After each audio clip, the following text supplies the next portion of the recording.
22 h sur Télé Djibouti, merci de nous rejoindre pour cette nouvelle édition de ce vendredi 7 novembre 2025. Voici les titres.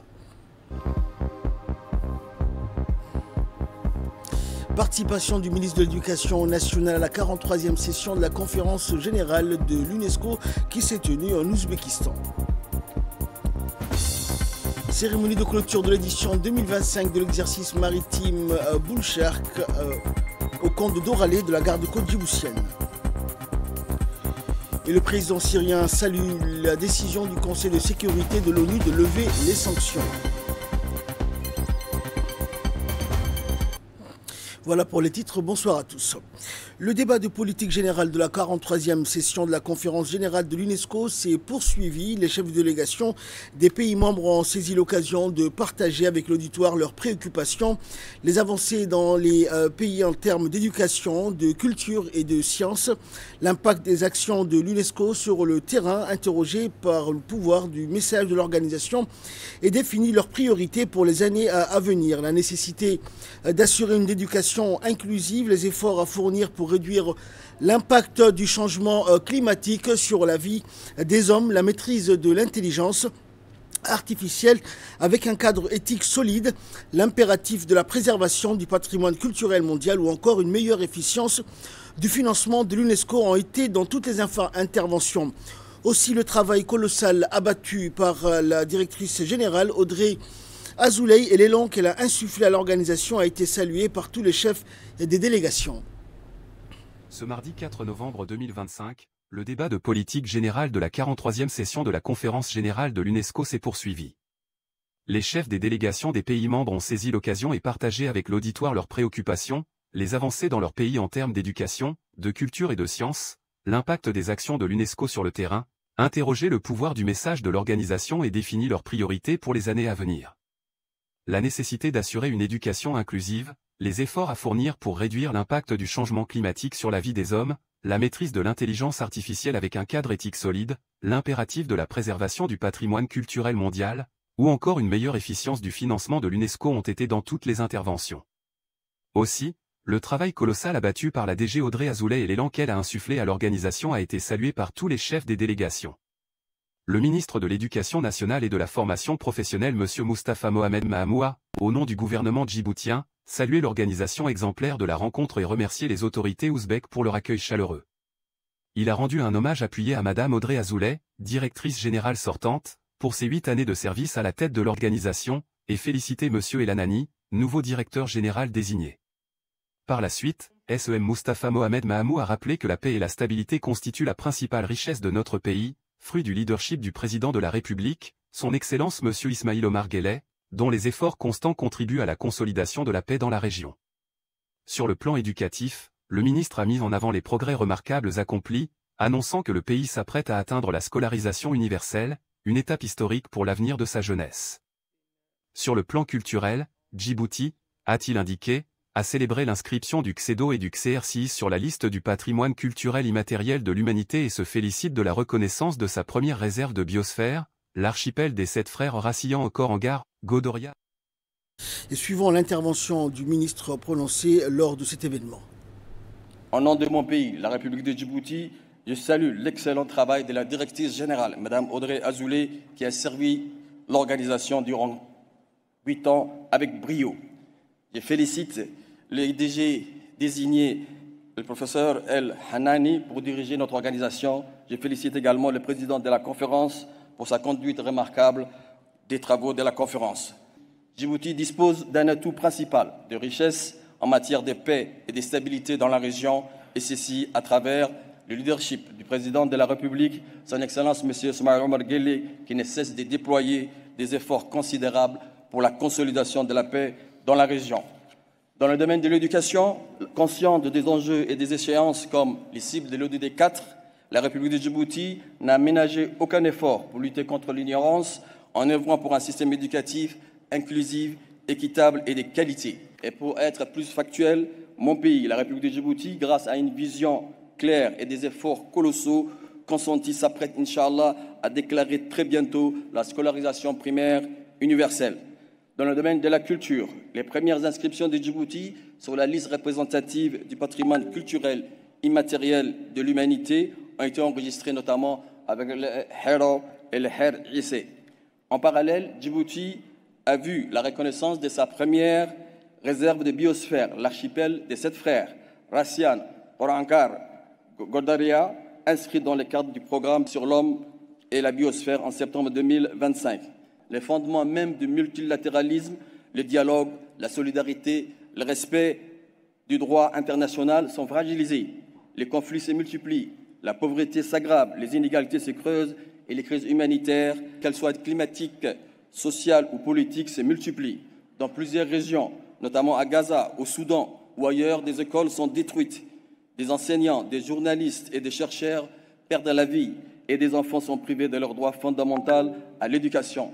L'UNESCO, Inch'Allah, doit continuer à être ce recours moral et intellectuel permettant à la communauté internationale d'opposer la connaissance à la peur, la coopération à la division, le dialogue à la violence, bâtir les défenses de la paix dans les esprits des femmes et des hommes.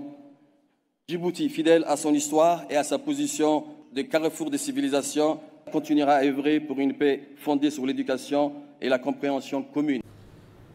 Et en marge de la conférence générale de Samarcande, la délégation de la République de Djibouti, toujours conduite par le ministre de l'Éducation nationale, a multiplié les rencontres bilatérales. 1er novembre, le ministre de l'Éducation s'est entretenu avec son homologue ouzbek. Les deux parties ont réaffirmé leur volonté de renforcer la coopération dans l'éducation, la formation professionnelle et la recherche. L'Ouzbékistan a d'ailleurs proposé l'accueil prochain d'une dizaine d'étudiants djiboutiens dans ces universités en vue de signer un mémorandum de coopération. La délégation djiboutienne a également rencontré la ministre comorienne de la Culture et du Genre. Les deux pays ont convenu de renforcer leurs liens éducatifs et universitaires, notamment autour de la formation des étudiants. Par ailleurs, le ministre a eu également des échanges avec le président de la conférence générale et également ambassadeur du Bangladesh. Les discussions ont porté sur les défis actuels de l'UNESCO et l'impact de ses actions à travers le monde.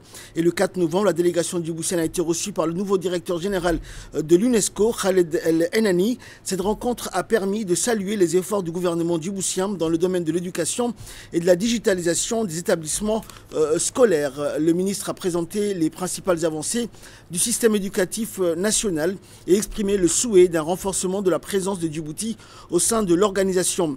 De son côté, le directeur général a salué sa volonté de consolider la coopération sud-sud et de mettre l'intelligence artificielle au service du développement durable. Il a assuré que l'UNESCO demeurera un partenaire privilégié de Djibouti. À l'issue des réponses de la directrice générale sortante Azoulay et les débats de politique générale, une cérémonie lors de laquelle la directrice générale a salué le travail accompli pour transformer l'organisation, réaffirmant sa confiance dans le dialogue et le consensus pour, je cite, réparer le monde, a clos l'événement. Et le choix de Djibouti exprimé par M. Abdelkader Kamil a réaffirmé le soutien du pays au docteur Khaled El-Enani. Les deux sont conseillers à l'ambassade de Djibouti à Paris et membres de la délégation permanente. La fin de la matinée a été marquée par la victoire écrasante du docteur Khaled El-Enani.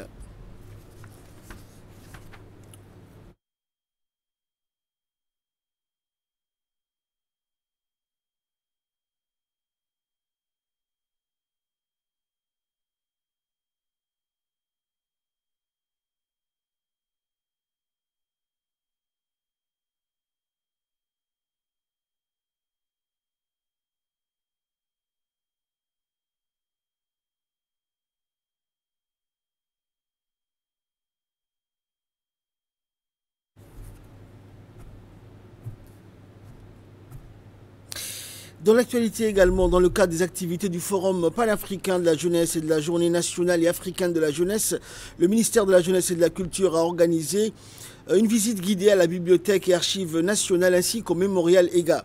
Cette activité s'est déroulée en présence d'une importante délégation de jeunes leaders et représentants venus de plusieurs pays du continent africain participant aux travaux du Forum. L'objectif étant de faire découvrir aux jeunes participants le riche patrimoine documentaire, historique et culturel du pays hôte, tout en favorisant les échanges autour de la préservation de la mémoire collective et du rôle de la jeunesse dans la valorisation du patrimoine africain. Accueillis par les responsables des institutions visitées, les participants ont eu l'occasion de parcourir les différents espaces d'archives et d'exposition retraçant les moments marquants de l'histoire nationale et africaine. Et au mémorial EGA, la délégation a rendu hommage aux figures emblématiques de la lutte pour la liberté, la dignité et l'unité du continent. Cette activité s'inscrit dans le cadre des initiatives visant à renforcer les liens de fraternité et de solidarité entre les jeunes Africains, tout en mettant en lumière la richesse du patrimoine culturel commun à l'Afrique. Le ministère de la Jeunesse et de la Culture réaffirme son engagement à accompagner la jeunesse africaine dans sa quête de savoir, d'unité et de développement durable en mettant la culture et le mémoire au cœur des politiques de jeunesse.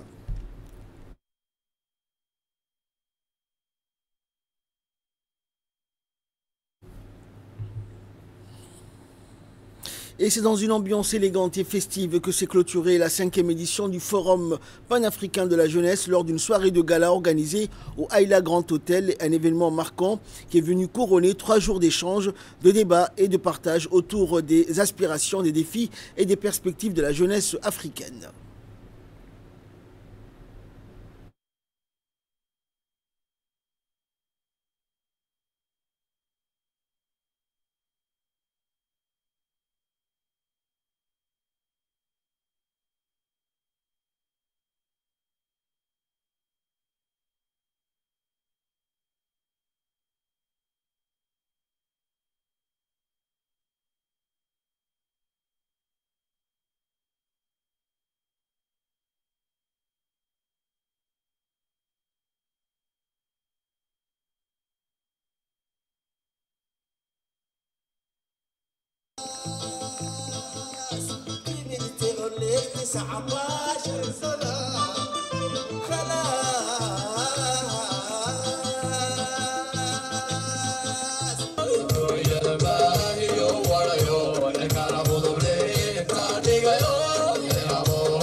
Et écoutons le mot de clôture de cette cérémonie prononcé par la ministre de la Jeunesse et de la Culture. C'était un vrai plaisir d'avoir tous les continents africains ici à Djibouti, vraiment. Donc c'était un plaisir de partager ces 3 jours avec vous.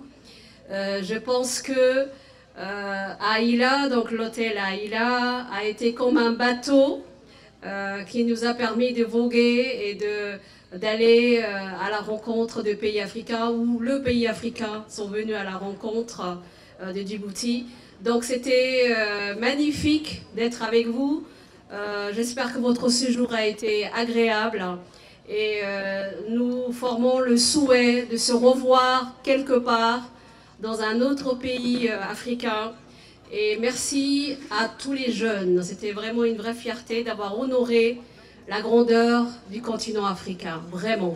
Toute la richesse de toutes les régions. Je pense que le continent africain n'a jamais été aussi fort parce que sa jeunesse est forte. Je dirais l'audace et la pugnacité d'aller jusqu'au bout. Et nous savons qu'avec vous, les continents vont pouvoir rayonner encore et encore. Et grâce à ce pourcentage élevé de jeunes, ça permettra d'aller très très très loin. Donc je vous dis merci, merci à tous et au plaisir de se revoir.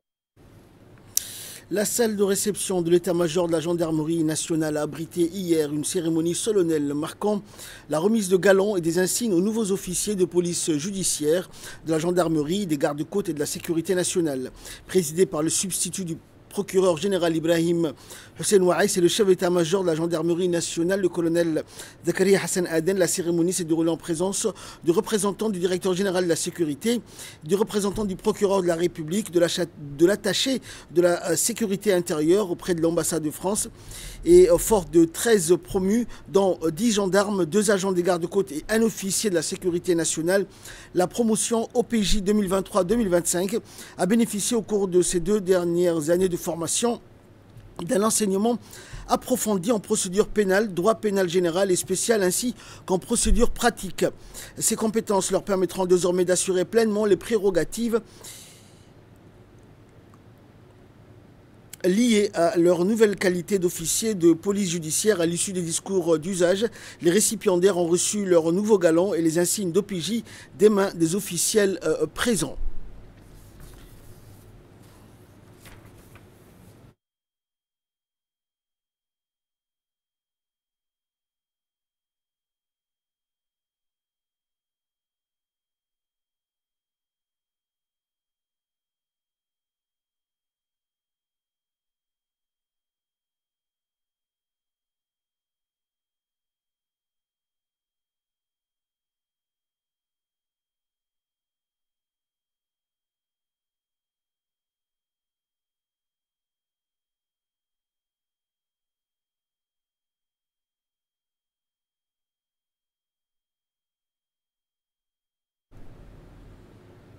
Suivant à présent l'intervention du substitut du procureur général Ibrahim Hussein Waïs.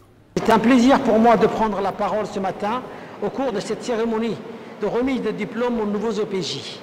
Après une formation inhérente de 2 ans à la qualification d'OPJ, cette formation est composée de 8 gendarmes et de 2 gardes-côtes et 1 de la sécurité nationale. Après examen technique sur le droit de la procédure en matière pénale et la pratique de la police judiciaire, vous avez fait preuve d'un excellent résultat dans l'ensemble. À l'examen final, je souhaite la bienvenue aux nouveaux OPJ au sein de la grande famille du système judiciaire. Les OPJ ont un rôle très important dans les enquêtes en leur qualité de premier maillon de la chaîne pénale et de l'immense attente du parquet, votre interlocuteur privilégié et le parquet du tribunal de première instance. La qualité d'OPJ vous confère beaucoup de pouvoir, et en premier, celui de constater des infractions, de placer des suspects en garde à vue et tout ce qui s'ensuit, le tout sous l'autorité du procureur de la République. Je vous exhorte de faire preuve d'intégrité, de professionnalisme et d'abnégation. D'ailleurs, le haut commandement de la gendarmerie aussi compte sur vous pour relever l'image de la gendarmerie nationale. Pour finir, je ne manquerai pas de féliciter le formateur de cette formation. Et sur ce, je vous remercie de votre attention. Le hall d'honneur du centre d'instruction navale de la garde des côtes djiboutienne, situé au camp de Doralé, a abrité dans la journée d'hier la cérémonie de clôture de l'édition 2025 de l'exercice maritime Bull Shark. L'exercice Bull Shark 26-1 a réuni la force opérationnelle interarmée combinée américaine, Corne de l'Afrique, la garde côte djiboutienne, la marine nationale, la brigade d'intervention rapide des forces armées djiboutiennes ainsi que les forces européennes de l'opération Atalante représentées par l'Espagne, les FFDJ et les forces d'autodéfense japonaise basée à Djibouti. Outre le colonel Waïs Omar Bororé, commandant de la garde-côte, en prit part à cette cérémonie le général de brigade Matthew Brown, commandant général du CJTF HOA, ainsi que plusieurs officiers représentants des forces nationales et des partenaires internationaux. L'exercice Bull Shark 26-1 visait à renforcer l'interopérabilité multilatérale dans le domaine de la sécurité et de la sûreté maritime entre les différents partenaires y participants. L'exercice comprenait des volets maritimes et terrestres mettant en œuvre des opérations de recherche et de sauvetage à travers des scénarios réalistes et pratiques simulant des accidents en mer ou des menaces asymétriques. L'ampleur des moyens humains et techniques déployés témoigne de l'importance accordée aux efforts de coopération et de collaboration entre les différents partenaires dans le but de mettre en œuvre une interopérabilité efficace et professionnelle.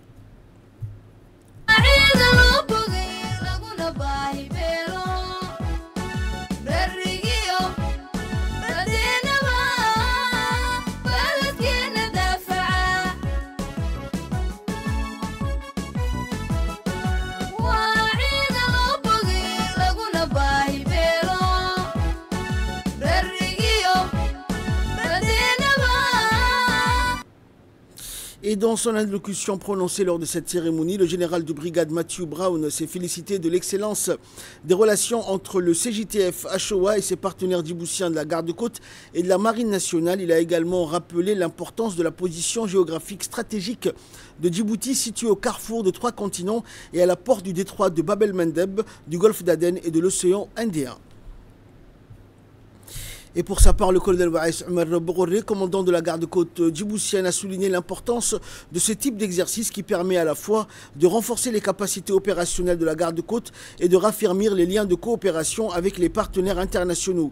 Il a également saisi cette occasion pour rappeler les efforts conséquents déployés par Djibouti en vue du renforcement de la sécurité et de la sûreté maritime dans le détroit du Bab el-Mandeb, point de passage stratégique et vital pour le commerce mondial ainsi que dans le golfe d'Aden. Le commandant a tenu à remercier le général de brigade Matthew Brown, la marine nationale, la brigade d'intervention des forces armées djiboutiennes, les forces européennes de l'opération Atalante, qui ont donc contribué grandement au renforcement de la sécurité et de la sûreté maritime. Et la cérémonie s'est clôturée par un échange de cadeaux entre les deux commandants, suivi de la remise de certificats aux participants. La Société djiboutienne de pédiatrie a tenu hier à l'hôtel Premier sa deuxième réunion annuelle réunissant les professionnels de santé engagés dans la promotion et la protection de la santé infantile à Djibouti.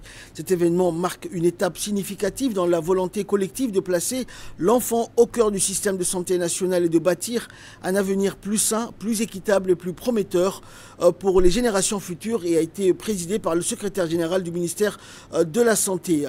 La Société des pédiatres djiboutiennes de pédiatrie, la SDP, a réaffirmé sa mission claire, ambitieuse et profondément humaine. Elle s'est engagée à former continuellement les professionnels de santé pour garantir des soins de qualité à chaque enfant, à renforcer la prévention dès les premières étapes de la vie.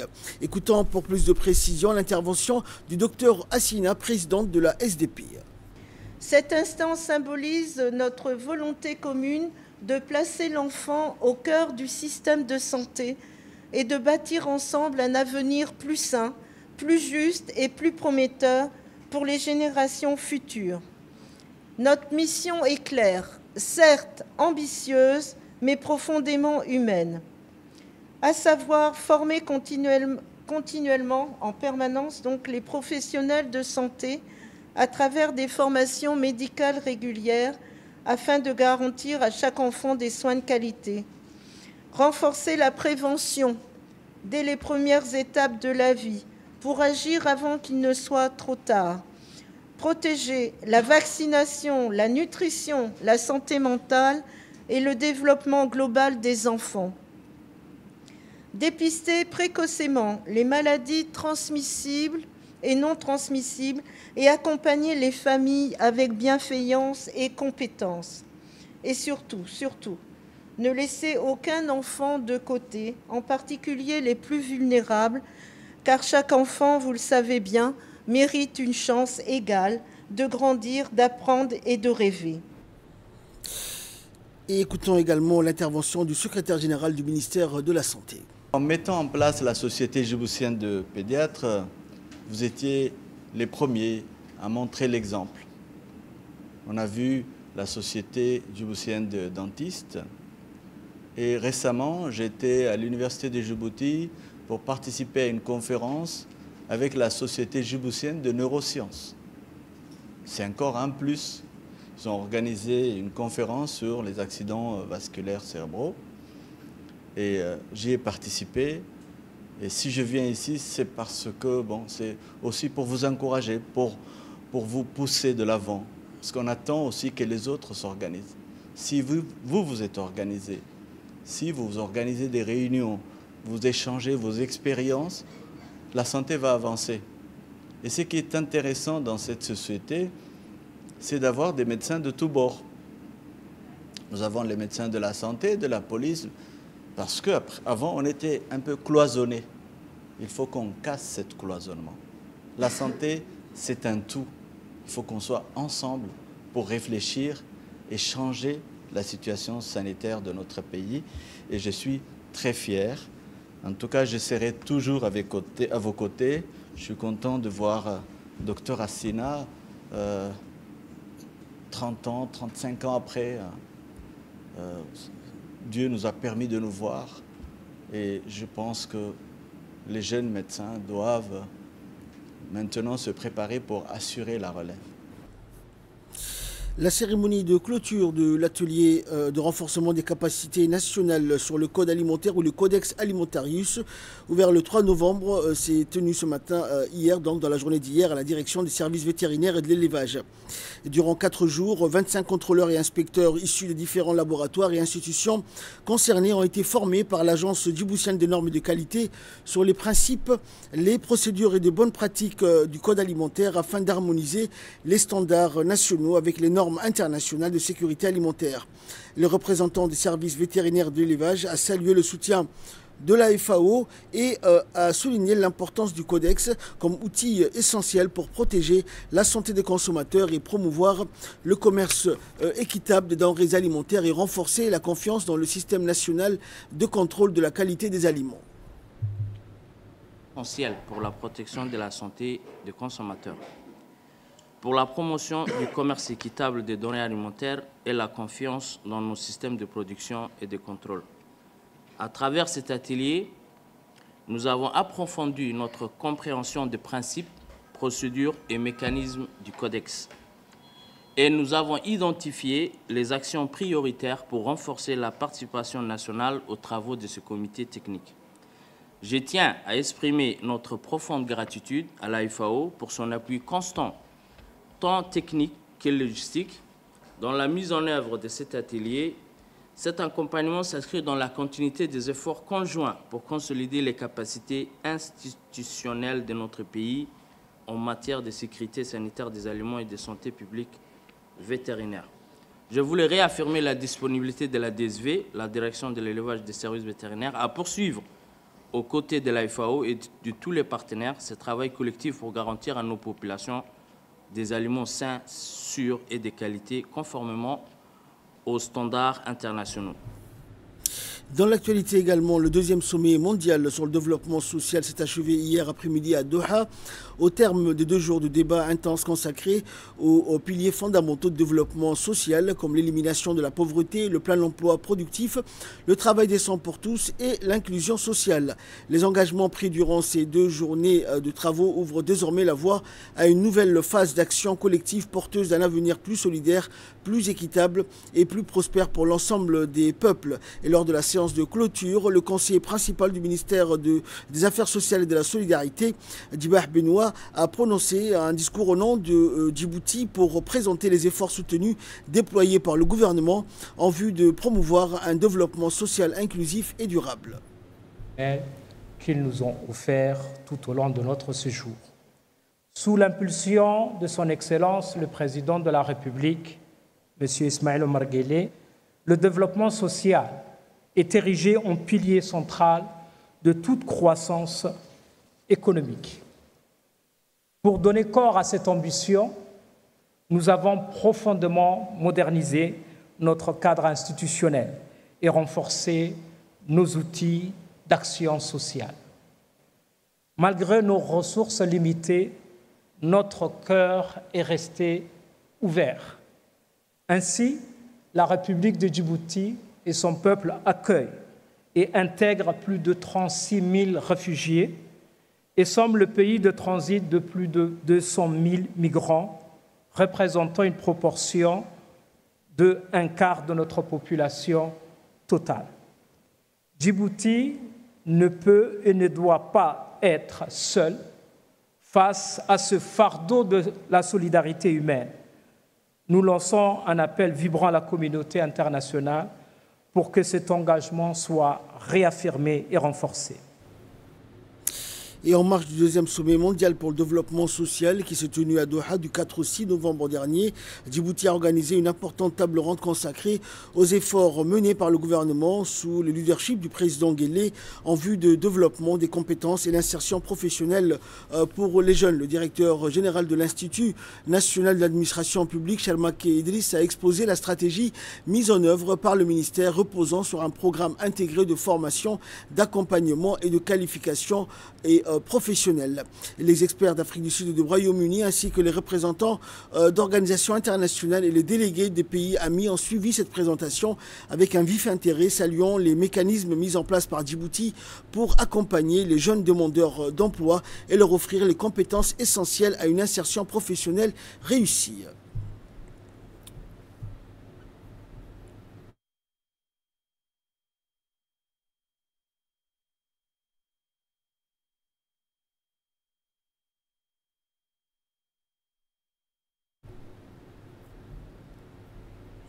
Et nous poursuivons avec ce fait divers. Pas comme les autres, de milliers de crabes ont été retrouvés échoués hier sur la plage du Héran suite à une marée haute inhabituelle. Cette situation a suscité l'inquiétude des habitants et des autorités locales, bien qu'aucune autre plage de la capitale n'ait été touchée. Le ministère de l'Environnement a réagi promptement à cet incident en envoyant des experts sur place. Ces derniers ont entrepris une série de prélèvements, tant des crabes rouges échoués que de l'eau de mer, afin de procéder à des analyses approfondies. Ces examens permettront de déterminer si cet échouage est lié à un phénomène naturel tel qu'un changement dans les courants marins ou si d'autres facteurs environnementaux tels que la pollution ou un déséquilibre écologique pourraient en être la cause. Il est à noter que cet échouage massif n'est pas un événement isolé, ayant déjà été observé dans le passé à la même plage, mais sans incidence notable sur les autres plages de la capitale. Lupa pelagica, c'est une espèce très connue au niveau du golfe Tadjoura. Et cet échouage nous a poussé à faire un échantillonnage pour analyser la cause exacte de cette mort massive de crabes rouges. On a pris les échantillons d'eau et des sédiments, mais également des algues pour identifier la présence subtile de quelqu'un. La directrice générale adjointe de l'Organisation internationale pour les migrations, l'OIM, Ugochi Daniel, s'est rendue dans la région d'Ali Sabié dans le cadre d'une visite officielle visant à renforcer la coopération entre l'OIM, le gouvernement djiboutien et les autorités de la région en matière de gouvernance migratoire et de protection des populations. À son arrivée à Ali Sabié, elle a été accueillie par le préfet de la région, Abdelmalik Mohamed Manouita, également par le président du conseil régional, Sharmaki Hassan, et le directeur directeur général de l'ADDS, Mahdi Mohamed Jama. Au cours de cette visite, une réunion de travail s'est tenue entre la délégation de l'OIM et les autorités régionales. Les échanges ont porté sur les efforts conjoints visant à améliorer la gestion des flux migratoires, renforcer la résilience des communautés d'accueil et protéger les migrants vulnérables transitant par Ali Sabié, un point stratégique du corridor migratoire. À l'issue de la rencontre, la délégation de l'OIM et les autorités de la région se sont rendues à l'agence Havas de la région d'Ali Sabié, puis à la frontière de Galilée, où la délégation de l'OIM a clôturé sa visite. Cette étape a permis à la délégation de constater sur le terrain les activités de l'OIM et les défis liés à la gestion des migrations à la frontière. Il convient de rappeler que l'OIM Djibouti collabore étroitement avec le gouvernement de Djibouti et les communautés locales afin de promouvoir une gouvernance migratoire efficace, protéger des vies humaines et favoriser le développement durable dans les régions frontalières les plus exposées aux mouvements migratoires. Cette visite de haut niveau témoigne de l'engagement continu de l'OIM à soutenir les efforts nationaux en matière de migration sûre, ordonnée et humaine. En l'espace de quelques jours seulement, le port de Tadjoura a enregistré une activité maritime remarquable, marquant une étape significative dans la montée en flux de ces opérations portuaires. 2 navires vraquiers conventionnels ont accosté simultanément à son quai, confirmant la capacité du port à accueillir des trafics diversifiés et à répondre efficacement aux exigences logistiques du commerce maritime moderne. Le premier, le navire Beidis, a déchargé 9000 tonnes de matériaux de construction composés essentiellement de ferraille en vrac. Le second, le Highland Bright, a quant à lui transporté 35 000 tonnes de cargos divers, parmi lesquels figuraient des véhicules, des engins agricoles, des équipements industriels, du général cargo et même des marchandises surdimensionnées. C'est la première fois que le port de Tadjoura accueille un navire transportant une telle diversité de marchandises. Et grâce à la mobilisation de ses équipes et à la modernité de ses installations, le déchargement de l'ensemble des marchandises s'est effectué dans des délais records, démontrant ainsi la capacité opérationnelle et la réalisation des performances remarquables du port dans la manutention des cargaisons en vrac et conventionnelles. Une montée en puissance donc des activités portuaires, l'efficacité observée dans la gestion simultanée de ces 2 navires témoigne de la croissance constante du trafic maritime du port de Tadjoura. Face à ce succès opérationnel, le port prévoit déjà d'accueillir successivement d'autres navires similaires dans les jours à venir, consolidant ainsi sa position stratégique sur les routes maritimes régionales. Ces réalisations inédites confirment la volonté du port de Tadjoura de diversifier ses activités, d'attirer de nouveaux opérateurs et d'offrir des prestations portuaire moderne, compétitive et sécurisée. Et dans une interview qu'il nous a accordée, le directeur général du port de Tadjoura, Omar Hassan Omar, a indiqué que l'arrivée successive des navires a entraîné un regain notable des activités économiques locales dans les petits commerces, la restauration, les services et le transport et d'autres secteurs de proximité qui ont tous bénéficié des retombées de cette activité portuaire. L'arrivée successive de ces navires a également généré de nombreux emplois directs et indirects, offrant ainsi des opportunités nouvelles aux jeunes de la région. Ce flux d'activités, a poursuivi le directeur général du port de Tadjoura, renforce le rôle du port comme moteur de développement régional, contribuant à l'amélioration du niveau de vie et des populations et à la vitalité économique de l'ensemble du nord du pays.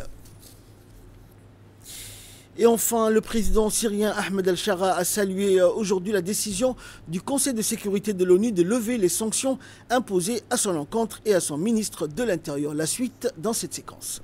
Le président syrien salue la décision du Conseil de sécurité de l'ONU de lever les sanctions.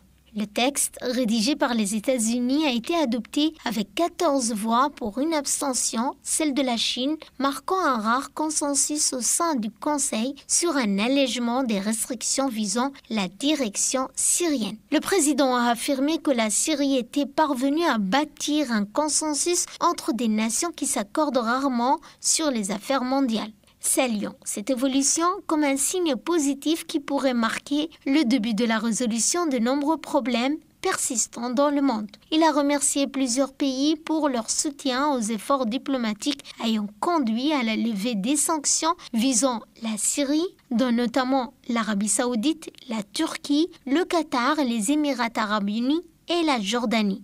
Al-Shara a indiqué espérer évoquer l'avenir des relations entre la Syrie et les États-Unis lors de sa rencontre avec le président américain Donald Trump à la Maison-Blanche prévue lundi prochain. C'est ainsi que prend fin cette édition. Merci à vous de nous avoir suivis.